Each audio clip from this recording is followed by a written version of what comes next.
Bienvenue à tous dans ETV Newsweek, ravi de vous retrouver, voici les titres de cette édition. Covid-19, les autorités de Guadeloupe se veulent rassurantes, les 3 cas suspects se sont révélés négatifs. Le carnaval sous haute sécurité, plongé dans cette édition au cœur du dispositif avec la police nationale. S'informer avant de s'engager à Saint-Martin, des jeunes visitent un navire de guerre français. Premier concours, première médaille, et c'est une médaille d'or que la vanille bio de Guadeloupe a décrochée. On en parle dans ce journal. On commence avec le coronavirus. À l'heure où l'on parle, les 3 personnes qui avaient été hospitalisées au service de maladies infectieuses au CHU de Pointe-à-Pitre n'ont pas le coronavirus. Une information rassurante pour le moment, même si le virus n'épargne aucun coin de la planète. Pas de panique, c'est le message que veulent faire passer les autorités locales ce week-end. Tom Guéniou. Ce jeudi, une grande réunion rassemblant tous les acteurs concernés par la lutte contre le coronavirus a eu lieu à l'espace régional du Rézé. Ces derniers temps, les avions et navires de croisière sont devenus la source de vives inquiétudes.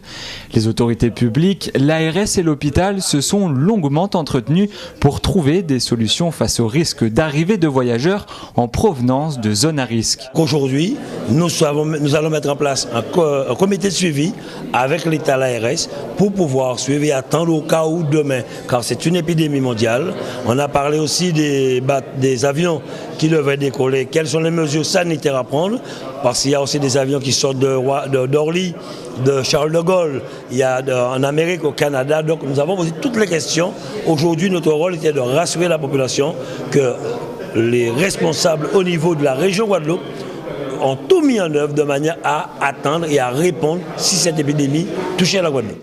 Les avions qui arriveront en Guadeloupe et en Martinique repartiront avec les passagers qui se trouvaient dans la région ces dernières semaines. Aucun individu ayant pu être en contact avec le coronavirus ne devrait arriver à bord de ces appareils. Pour les prochains vols, des mesures de prévention seront appliquées. Nous accompagnons les passagers en provenance d'Italie, soit de manière collective, soit de manière individuelle. Beaucoup d'Italiens viennent de manière individuelle depuis tout point de l'Italie, soit de manière directe, soit de manière indirecte. Nous accompagnons tous les passagers de manière à les informer et que nous les prenions en charge, le cas échéant, si nous devions opérer une levée de doute à la sortie de l'avion, comme à la sortie d'un bateau de croisière bien évidemment, ou comme dans n'importe quelle ville, plage par exemple guadeloupéenne.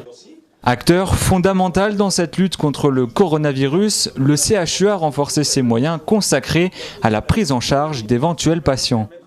Nous sommes prêts. Nous avons renforcé les mesures de protection parce qu'il ne s'agit pas non plus d'avoir une contamination de notre personnel. Donc nous avons renforcé les équipements de protection individuelle pour le personnel.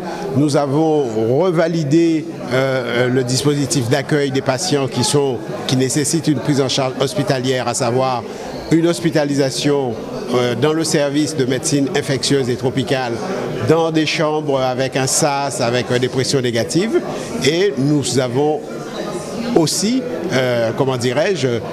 informé notamment les urgences sur les conduites à tenir en cas de patients symptomatiques arrivant, comme je vous l'ai dit, d'une zone à risque ou ayant été en contact avec des personnes qui étaient dans les zones à risque.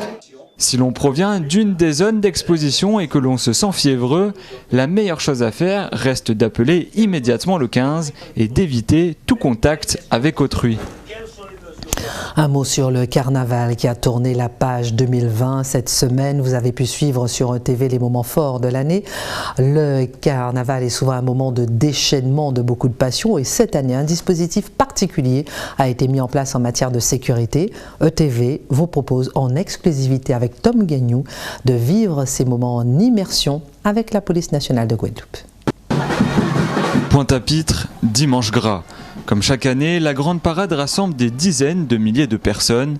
Une période festive qui réserve également son lot de dérives, bagarres, vols, règlements de compte ou infractions. Face à ces risques, la police nationale de Guadeloupe, avec le renfort de la gendarmerie et des polices municipales, met en place un dispositif exceptionnel. Direction le poste de commandement, installé en plein centre-ville pour l'occasion. Police, gendarmerie et secours sont rassemblés autour d'une même table. Ils analysent les informations reçues par radio, puis prennent les décisions. C'est ensuite sur le terrain que tout se joue.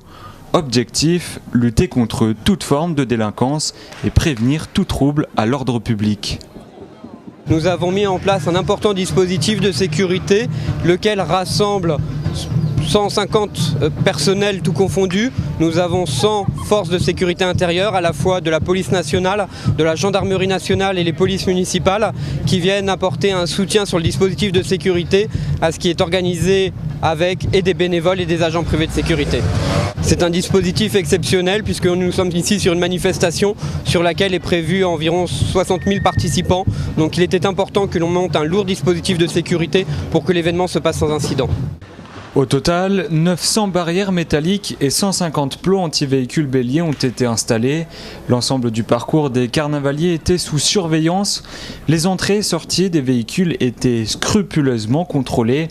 Aucun incident majeur n'a eu lieu dans la journée. En revanche, les événements ont pris une toute autre tournure dans la soirée. Lorsque la nuit tombe, les esprits s'échauffent et les infractions deviennent plus courantes. Les policiers redoublent de vigilance. Ce motard circulait sur une zone interdite en faisant gronder son moteur.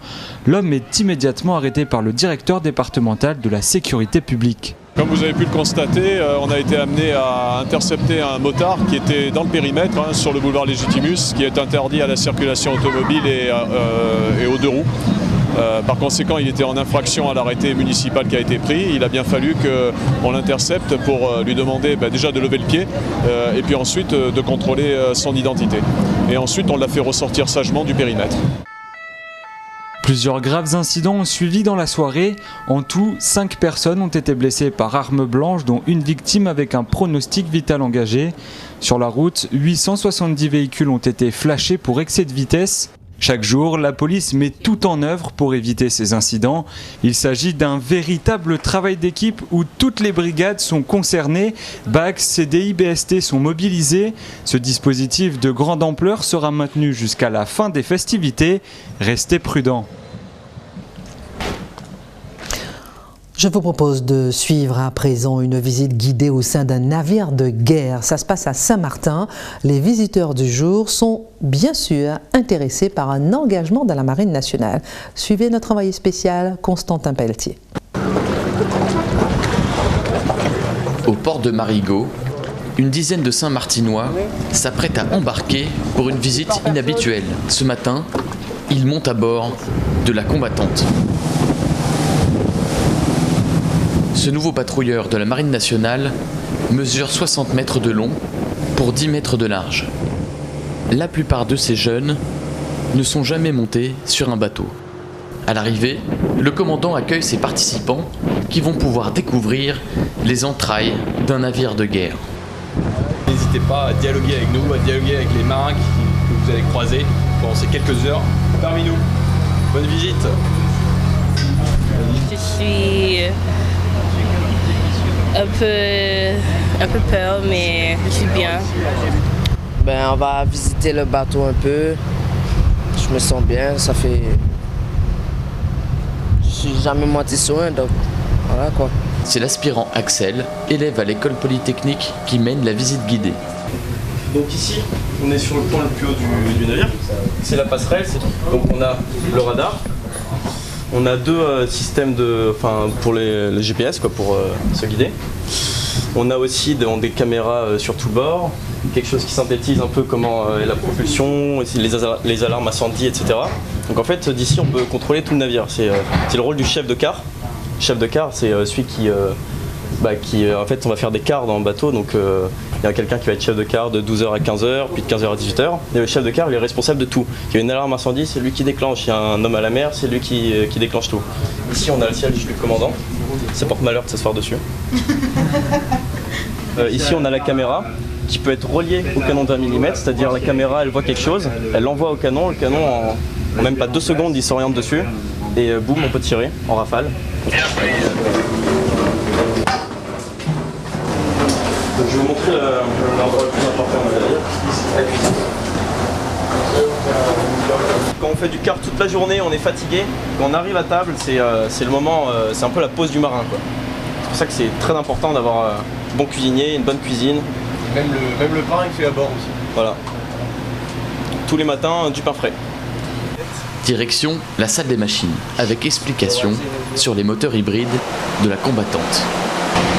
Il y a 2 moteurs diesel, ceux-là, c'est des V12. Il y a 12 V1 en V, V12. Et à côté, il y a 2 moteurs électriques. Ok ? Donc là, ils sont pas en route, il n'y a pas de bruit du tout. Quand ils sont en route, si on n'a pas de bouchon, on ne peut pas rentrer. Donc je vais vous passer un petit film. À Saint-Martin, l'éloignement complique le recrutement pour l'armée. Ceux qui désirent s'engager doivent se rendre par leurs propres moyens dans un centre spécialisé. Nous sommes basés donc à Fort-de-France. Dans le processus de recrutement, ils doivent passer une visite médicale par un médecin militaire, ce que l'on n'a pas ici à Saint-Martin. Donc il faut se déplacer soit en Guadeloupe, soit à Fort-de-France, et bien évidemment c'est à leurs frais. Nous avons aussi des tests à passer et un entretien pour terminer la candidature, un entretien avec un psychologue militaire que nous n'avons pas ici. Alors, ce qui peut se faire, c'est que effectivement, si j'ai plusieurs candidatures à Saint-Martin, je peux faire déplacer le psychologue pour plusieurs candidats. Karim, lui, a visiblement apprécié ce court séjour à bord de la combattante. C'était une expérience vraiment cool. Je ne suis jamais allé en France. Et aussi, c'est parce que mon père l'a fait aussi. Alors, je voulais bien savoir comment c'est pour être dans l'armée. Peut-être un séjour, c'est moi qui serai dans cet uniforme-là. Dans ces eaux limpides turquoises, les stigmates de l'ouragan Irma sont toujours visibles. 3 ans après la catastrophe, la reconstruction de l'île n'est toujours pas finie. Et le taux de chômage affiche un triste record de 35% de la population active. Ici, plus d'une personne sur 5 vit du RSA. Venons-en aux poissons pêchés au Venezuela qui arrivent dans nos ports. Depuis plusieurs mois, ces cargaisons sont bloquées. Les pêcheurs guadeloupéens parlent de distorsion de concurrence et ne comprennent pas que l'on puisse laisser faire. Qui est dans l'illégalité? Les pêcheurs ramenant du poisson de Venezuela ou ceux qui bloquent leur arrivée en Guadeloupe? Pas si simple. Constantin Pelletier. En 2019, ce ponton de pêche avait été autorisé à accueillir des marchandises de la mer provenant de pays hors Union européenne. Mais en décembre, une cargaison de pêche a été bloquée par des pêcheurs. Ce jour-là, Jonathan Mazzelli, le propriétaire de la cargaison, voit ses 700 kilos de langoustes et 3 tonnes de poissons détruits sur ordre de la direction de la mer. Les pêcheurs de Guadeloupe lui reprochent de mener une concurrence déloyale. Ces produits seraient intraçables, ce qu'il dément formellement. Le produit est tracé depuis la pêche jusqu'en Guadeloupe. On sait dans quelle zone le poisson a été pêché, quel jour, par qui. Chaque espèce est déclarée. Nous payons des taxes sur nos produits. Jonathan Mazzelli achète ses produits directement auprès de pêcheurs vénézuéliens. Tout cela dans le cadre de la loi, en accord avec la direction de la mer et la direction générale de l'alimentation. Mais depuis ces événements, la direction de l'alimentation a changé de position. Et le 20 février, la préfecture a émis un arrêté. Dans cet arrêté, elle rappelle que la mise sur le marché des produits de la pêche des navires tiers à l'Union européenne se fait au grand port maritime à Pointe-à-Pitre. Mais il n'y a pas un mot sur le ponton de Rivière-Sens. Contacté par nos soins, le comité régional des pêches des îles de Guadeloupe n'a pas souhaité s'exprimer pour l'heure. Le litige a été porté devant le tribunal administratif. Affaire à suivre. Loïc Tonton, c'est la nouvelle tête de liste qui remplace Jean-Claude Pioche dans la course à la mairie de la Désirade. À 2 semaines des municipales, on a appris que l'actuel maire ne pourra pas se représenter, frappé d'inéligibilité. Marius Mathieu. À la Désirade, au large de la Guadeloupe, le maire sortant est officiellement privé d'élections municipales. Jean-Claude Pioche, maire et candidat à sa propre succession, s'est vu signifier son inéligibilité par la préfecture. Sa candidature serait incompatible avec son poste de brigadier dans la police aux frontières. Une décision injuste selon son avocat. Ça me paraît particulièrement injuste, d'autant que jusqu'à présent et pendant de nombreuses années, puisqu'il a fait un demi-mandat d'adjoint, plus un mandat complet de maire. Jusqu'à présent, personne n'y avait vu matière à critique et à rejet de sa candidature. C'est donc avec beaucoup de tristesse que l'on peut constater cette situation. Il nous reste à saisir maintenant le Conseil constitutionnel parce que inéligibilité relative dans le cas de M. Pioche. Et M. Pioche m'a demandé de le faire et je vais le faire. L'article L231 du Code électoral interdit le cumul des fonctions de policier et de maire sur un même périmètre géographique. Après un recours de Jean-Claude Pioche, l'inéligibilité a été confirmée ce vendredi par le tribunal administratif. Le maire actuel devrait conserver ses fonctions jusqu'au prochain conseil municipal. On ne comprend pas comment et pourquoi certains se jouent de chômeurs en détresse, des chômeurs qui se battent pour s'en sortir. Une arnaque aux offres d'emploi que nous explique Tom Guignou. Au chômage depuis plusieurs mois, Anne-Lucie pensait avoir enfin trouvé un emploi. Mais en réalité, la jeune femme a répondu à une fausse offre d'emploi publiée sur Le Bon Coin. En l'occurrence, il s'agissait d'un poste d'assistante de direction dans une entreprise guadeloupéenne. Après plusieurs échanges concluant avec le faux patron, Anne-Lucie finit par signer une promesse d'embauche. Seulement voilà, la fausse entreprise lui propose d'intégrer une formation. Elle doit payer les frais d'inscription qui avoisinent les 200 €. Cette obligation de paiement met la puce à l'oreille à la jeune femme. Je suis hyper surprise et apparemment le site de formation est reconnu par un site européen, donc je me rends sur le nom du site européen et au final aucun lien quoi. Le site européen il existe, mais rien qui certifie que ce site-là est bon. Donc je cherche sur YouTube, rien, il y a aucune information, il y a aucun retour d'expérience, personne n'a jamais fait cette formation, donc là je me dis il y a un problème. Et j'ai une adresse qui revient toujours liée à cette entreprise, donc je me dis je m'y rends et puis je vais essayer au pire de rencontrer quelqu'un de l'entreprise qui m'explique. Et je me rends à cette adresse et là c'est pas du tout un bâtiment d'entreprise que j'aperçois, c'est juste des cités où il y a plus d'épaves de voitures qu'autre chose. Je trouve même pas l'adresse exacte et j'ai pas envie de sortir de ma voiture. Les arnaques à l'emploi sont courantes en Guadeloupe. Une dizaine de plaintes ont été déposées depuis le début de l'année. Ce sont surtout les jeunes demandeurs avec peu de qualifications qui tombent dans le piège. Le directeur départemental de la sécurité publique regrette une telle recrudescence des faits. Pour ne pas se faire avoir, il donne une méthode infaillible. Elles sont malheureusement très courantes, très répandues, comme en métropole, mais en Guadeloupe, elles prennent une tournure spécifique du fait que le chômage y est à un niveau important. Cela concerne principalement les jeunes qui ont peu ou pas de qualification. Il y a une méthode qui consiste à ne jamais consentir à envoyer d'argent à un futur employeur. La police nationale de Guadeloupe met tout en œuvre pour lutter contre ces escroqueries. La prévention passe également par les réseaux sociaux. Sur Facebook, la police partage de nombreuses informations et conseils. Pour tout savoir, rendez-vous sur la page Police nationale de la Guadeloupe. La récolte de canne à sucre a commencé cette semaine. Savez-vous après combien de mois de la plantation peut-on récolter la canne à sucre ? 15 mois. Autre question quiz. Une tonne de canne à sucre produit combien de kilos de sucre environ ? 2 tonnes, 500 kilos ? Une tonne de canne à sucre produit 115 kilos de sucre. On a tout oublié de la canne à sucre. La récolte est en baisse depuis plusieurs années. Chaque année, on alerte sur ce patrimoine local. Constantin Pelletier. Pourquoi cette perte dans ce volume de canne ? C'est que depuis un certain nombre d'années, les aides à la replantation arrivent de plus en plus en retard. Donc les planteurs ont de plus en plus de difficultés à pouvoir faire l'entretien de la canne comme il faut, c'est-à-dire mettre les engrais, l'arrachage des herbes. Avant, il était utilisé dans la filière canne l'azulox. L'azulox, c'est un herbicide qui est interdit en Guadeloupe, mais pas en Martinique et à La Réunion. Mais on n'a rien donné aux planteurs pour se substituer à ce produit. Donc, il fait que maintenant, les planteurs ils sont livrés un peu à eux-mêmes pour les herbes. Nous voulons une agriculture saine. Et on connaît déjà le problème du chlordécone.